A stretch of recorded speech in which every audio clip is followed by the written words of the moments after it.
So, what's changed in the last 6 months to a year? The coffee rally in Colombia started actually before the seed price rally, so it's been kind of a year now. The seed price has changed, internal price has changed. Cost of production, which in large part is fuel, fertilizer, and labor. There's other things as well, but these are definitely the things that are the biggest drivers, and two of those have a lot to do with import prices, so it's not local. Currency, US dollar versus local currency has a lot to say in kind of both directions. And then of course the demand. Demand for coffee has been really strong in 2021, like really strong. I think it's like at all-time highs basically. So that has an effect on things. So we'll go through this a little bit. Raise your hand if you started your roastery between 2017, after 2017. Anybody? No, you guys are all old pros. Old pros. I'm going to probably use this slide for the next one where there's more newer roasters. But this is the seed price since 2017. This is the beginning of 2017. That's where we are now up at 226. Sorry. This is the price has been relatively stable at a pretty low band between about 90 cents and $1.20 for the last 5 years. So you see the up and down, but basically it's been, for all intents and purposes for us, been kind of flat. So people have gotten used to what coffee should cost, what good coffee should cost, what little cheaper coffee should cost from most countries. And there's a ton of roasters, as you all know, who have started from 2017 to now. So they never knew about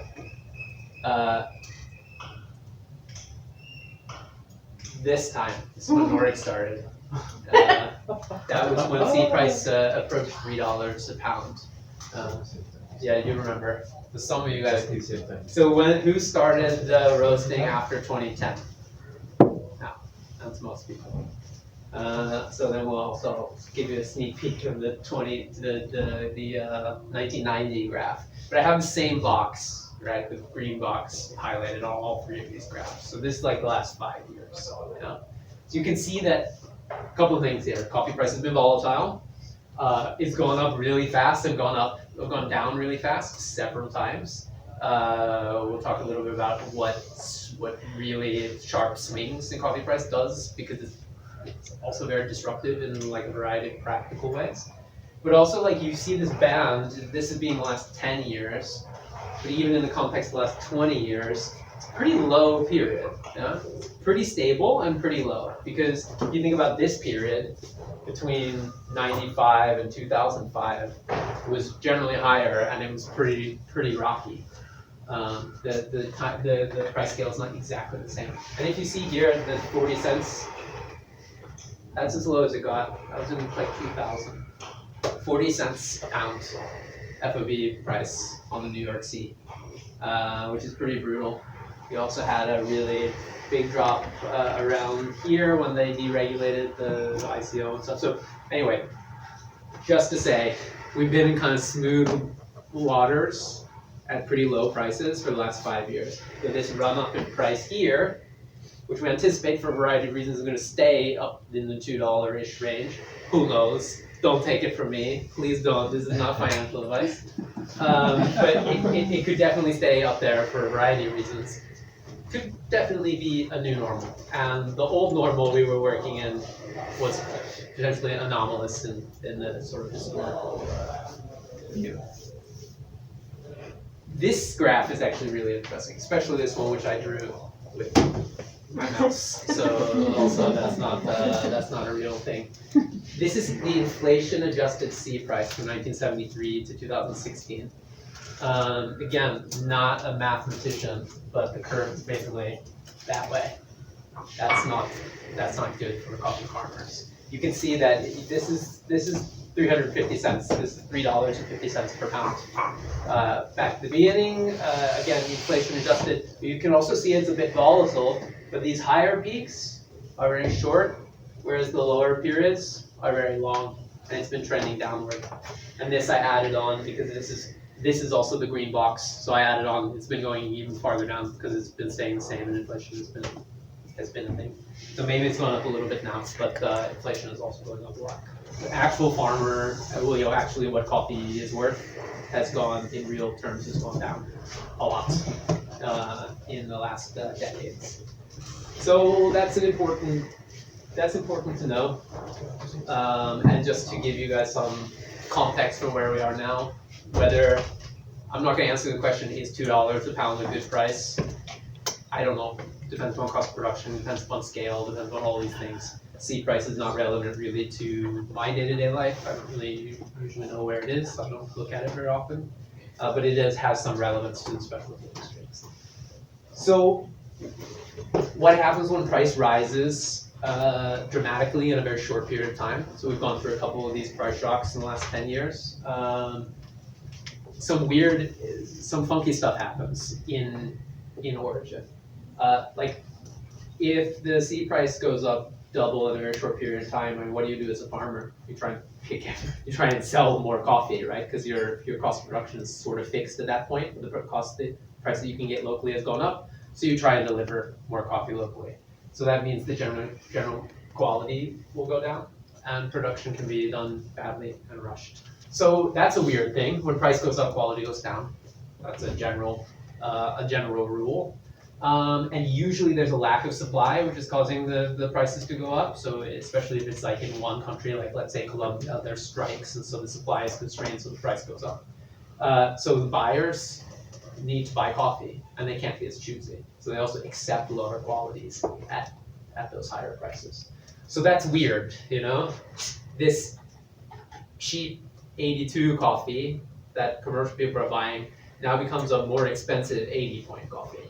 Right? That's a weird dynamic, but that's what happens when price goes up fast in a short period of time. It doesn't necessarily follow that will happen if the seed price stays at 250 for 3 years. Then these dynamics don't necessarily follow. Another thing that can happen is contracts are broken. Let's say you're a big commercial trader and you have a contract for 20 containers at X price, and now that price is way less than what anyone can get selling coffee on the street. So farmers just don't supply that coffee. So your contract is broken and you have to sue your trader, and there's all kinds of nonsense that happens. And but it's just, you know, it would be ridiculous for you to honor that contract in most cases when you can get more from anyone else. Some farmers can see a windfall in the short term, maybe. Let's say there's a drought in Brazil, so seed prices go way up, and you're in Colombia and you've already you're ready to sell. Maybe you make a little bit more money at that time, but a lot of times, it comes from lack of supply. So you may make more money per kilo, but if you have less kilos to sell, then you're not actually making any more money. So it doesn't follow that seed price rally equals better farmer profitability. In fact, that's very often not the case. Logistics can get really screwy because the wrong things are on the wrong part of the supply chain. So even though there was really high prices in Colombia and people wanted to get coffee out, they couldn't export anything because there was driver strike or political protests or whatever. So that can also, containers can not be in the right places, as we've seen in the last 2 years. That's a big pain in the ass.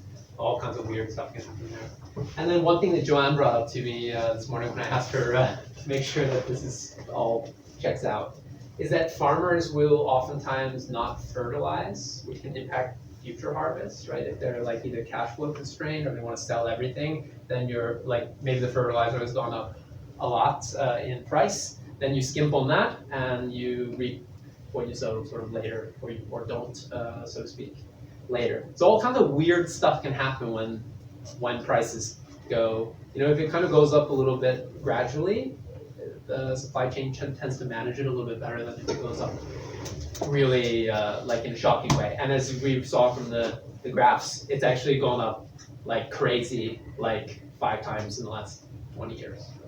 Yeah. There's also some farmers in producing countries, I guess, are choosing whether to plant bananas or coffee. And then when prices go up, everybody's planting more coffee.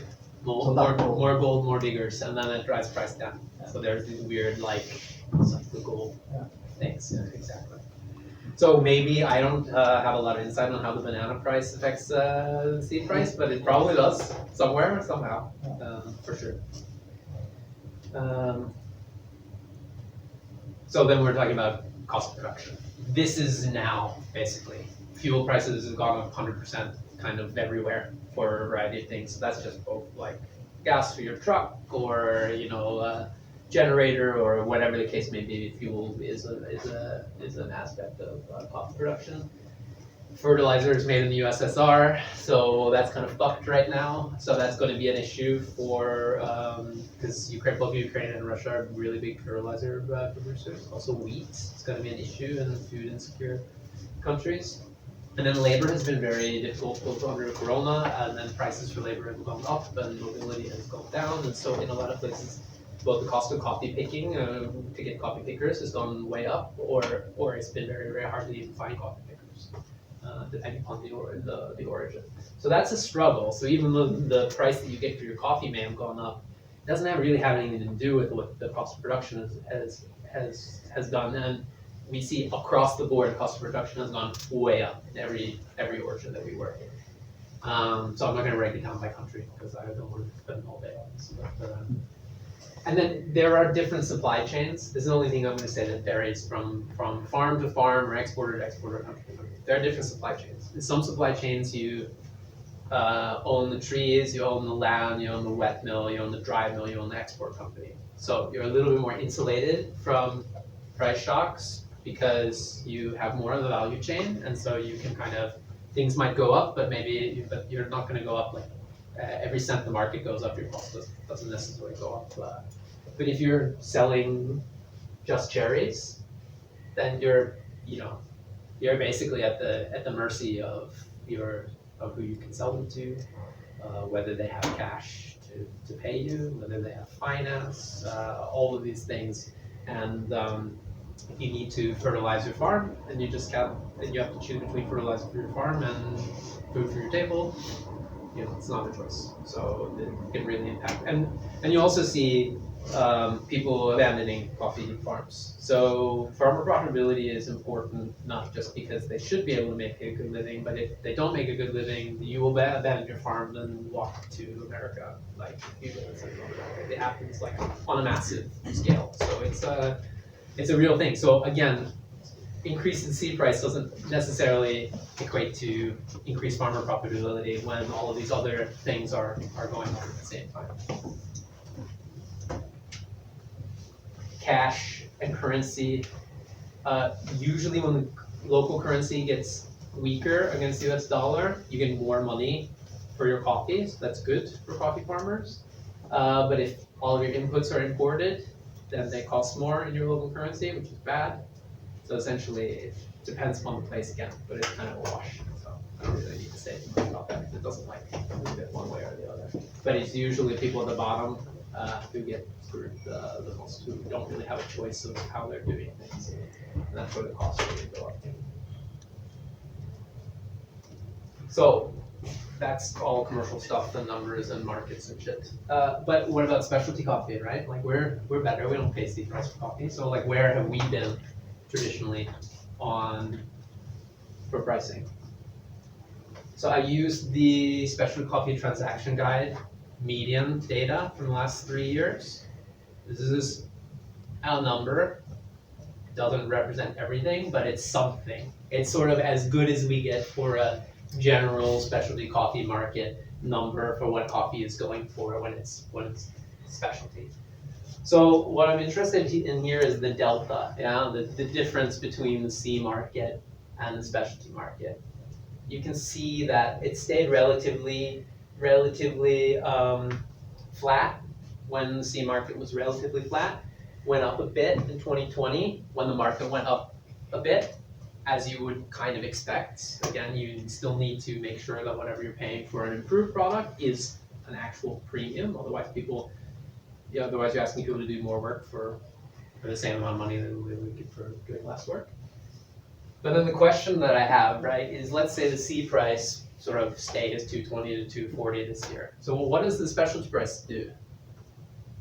Does it go up cent for cent, like direct correlation exactly as much as the C price goes up? So we're going to change all of our specialty contracts to, keep the delta exactly the same or not, and why? So on one hand, you have to be cognizant of where the seed price is because you do need to still be giving a good premium to farmers, otherwise why would they do the extra work? But at the same time, we've talked a lot about breaking away from the seed price. It's like, what's more important is what is the cost of production and what is a profitable, rate to sell coffee. And when I talk to exporters and people who are working with farmers, like Pepe from Peru when we were in Dubai, he was only talking about yield. He's like, nothing else matters unless you're getting more out of your coffee trees for most farmers, right? Because like that one little lot that you sell for a great premium, it doesn't really tip the scales, but like getting your trees to produce 2 kilos of cherry per year instead of 1 kilo of cherry, like that's the difference between like putting your kids through school. Like that's really where it makes a huge difference for coffee farmers, and also, ensuring that it's processed in a good way and gets a good price and all that stuff. So I don't have an answer to this question, and I anticipate that the numbers for next year will be much higher. Certainly our FOB prices, which tend to be a bit higher than I don't have them on hand, but they've been around $3 per pound on average across all of our coffees that we bought in the last years. But more in line with the with the upper line than the seed price line. But it is something to think about, like what is a good price for coffee, and that depends. It's not just like throwing a dollar amount out there. It's also about how much you buy, how you buy it from them, what sort of value they get from the chain, what services they're providing. Are you buying cherries? Are the farmers getting paid for cherries? Are they getting paid for parchment? Are they getting paid for green? This goes into a lot of the stuff we used to talk about with transparency over the last year. So we've been doing more transparency work on every coffee and transparency reports.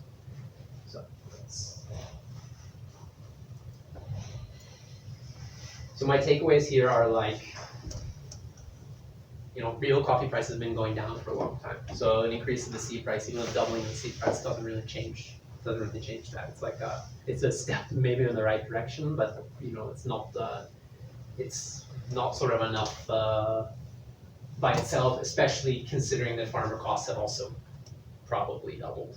So we're maybe at a wash. That's what I would say, kind of as a very generalization.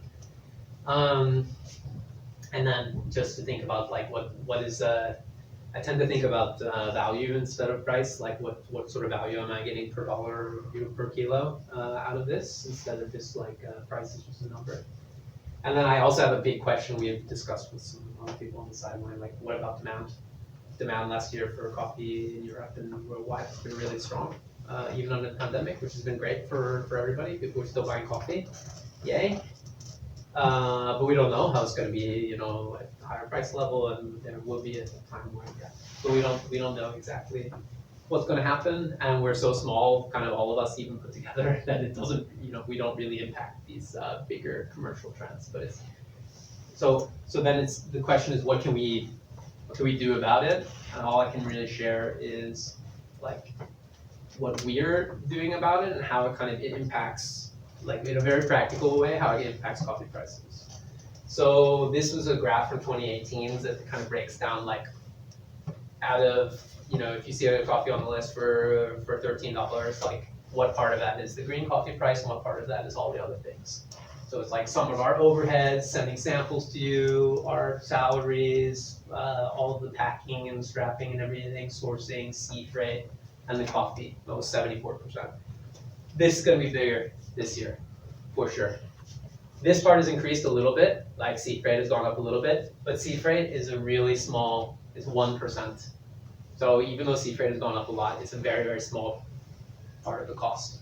So most of the increase of cost on our list is because we're paying higher FOB prices this year, like full stop. We haven't changed our formula in any way. We've increased it just slightly to cover direct costs like warehousing and packing and all that stuff, and that has gone up a little bit. I mean, when I say a little bit, I still mean 10% or something, but it's still like this graph, when we do it for 2022, will be like probably pushing 80% or more of what the cost is from the coffee. So I have one spreadsheet. I limited myself to just one slide with spreadsheet. Very proud of myself for that. This is same coffee from same washing station, same exporter, 2 years. Last year we had it on the list at $11.30. This year it'll be on the list at $13.50.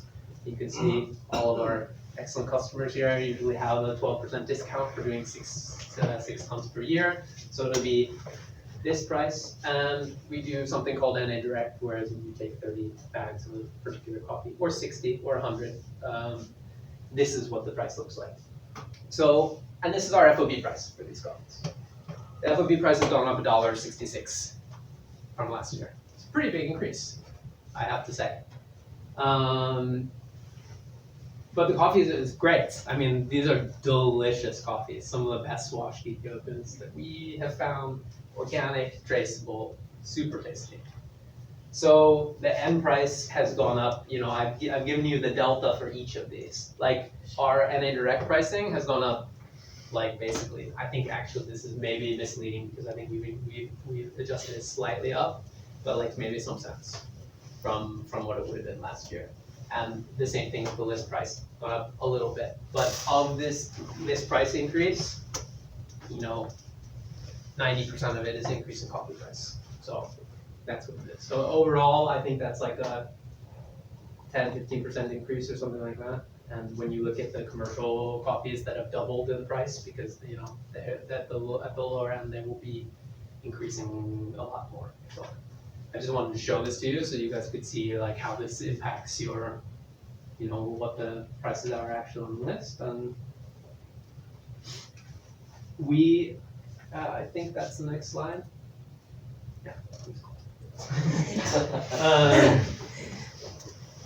A little, no. I just wanted to shit on Jeb Bush. It's obviously a little scary and uncomfortable when prices increase quickly because people freak out a little bit, and sometimes your customers can have questions or whatever, and we don't really like to talk about price too much. We like to talk about quality, we like to talk about cup score and traceability, but price is a thing. So what we've basically been doing is just focusing on maintaining quality, and maintaining relationships, and maintaining fair and meaningfully high prices to farmers. So that like are above cost of production, that are fair and good prices as far as we can see them. And maintaining quality is not a small thing, like especially with all the shocks that we've talked about. You have to work hard to maintain that, and we're still working with a lot of farmers we've been working with for 10 years. Hopefully we can work with for another 10 years as well. And that's pretty important. We've seen kind of the impact that it can have to stick with people and pay, sort of try and increase volumes and pay good prices year over year. So that's kind of what we're trying to do. We're just trying to focus on the value proposition as much as possible. And if I can give you any advice, it would be to plan as best you can. We are relatively flexible. You don't have to sign a contract for 3 years in advance. That's not how we do things. But the more you can plan, as we saw from the spreadsheet, the more you can plan, the more you can find something that will work for you on some volume, the better pricing you can get. That's planning equals better pricing. That's just a fact. So that's good to do. And then I would just say focus on your values, right? Because we all do this for a reason, and our customers like the coffees for a reason, and so that's kind of the thing. It doesn't, you know, the C price changing doesn't change that really. So that's my one tip to us. If I have allowed. And that's it. That's it for me. Thanks, guys.